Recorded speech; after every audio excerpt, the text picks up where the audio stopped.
उधर बड़ी खबर आई अमेरिका की इजरायल को दी गई चेतावनी से जुड़ी। इजरायल की गाजा में लगातार बमबारी से नाराज अमेरिका ने बेंजामिन नेतन्याहू को चेतावनी दे दी कि अगर उन्होंने गाजा पट्टी पर हमले बंद नहीं किए तो दुनिया के कई देशों से मिल रहे समर्थन को खो देंगे। मतलब ये कि हमास की जंग में जो देश इजरायल के साथ खड़े हैं वो उनके खिलाफ भी हो सकते हैं।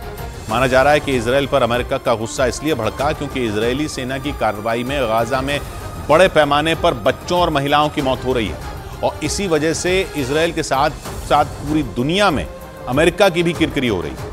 ऐसे में अमेरिका दुनिया के सामने अपनी साख बचाने के लिए इजरायल के साथ सख्त रवैया अपना रहा है और अमेरिका के राष्ट्रपति बाइडेन की चेतावनी को इजरायल के लिए तगड़ा झटका माना जा रहा है। असल में अमेरिका इजरायल पर गाजा में आम लोगों को बचाने के लिए दबाव बना रहा है। यानी कि इजरायल को जंग में अगर पहले की तरह अमेरिका का साथ चाहिए तो उसे अपना रुख बदलना होगा, लेकिन इजरायल इसके सख्त खिलाफ है। उसकी सेना किसी भी कीमत पर गाजा पर हमले नहीं रोकना चाहती, इसलिए दोनों देशों के बीच दरार पैदा हो रही है। मतलब कि गाजा में भीषण हमलों की वजह से इजरायल दुनिया के देशों से समर्थन खो रहा है, क्योंकि उसके सबसे खास दोस्त अमेरिका ने ही अपना हाथ खींच लिया और दुनिया के सामने खुलकर इजरायल को चेतावनी देने पर मजबूर हो गया। असल में इस जंग के दौरान सिर्फ इजरायल ही नहीं बल्कि उसका साथ देने वाले अमेरिका पर भी कई सवाल उठने लगे, क्योंकि गाजा में इजरायल की सेना की कार्रवाई में बड़ी संख्या में बेगुनाह लोगों की मौत हुई और इसकी वजह से अमेरिका भड़क गया।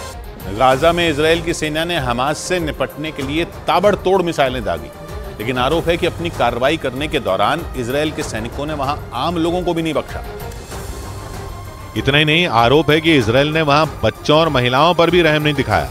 मतलब पूरे गाजा में कत्लेआम मचा दिया। दावा है कि इजरायल की फौज ने जो वहां भीषण बमबारी की उसमें 18,000 से ज्यादा फिलिस्तीन के नागरिक मारे गए। उनमें करीब 8,000 बच्चे और 5,000 से ज्यादा महिलाएं शामिल हैं, जबकि जंग के दौरान 50,000 से ज्यादा लोग हमलों में घायल हो गए।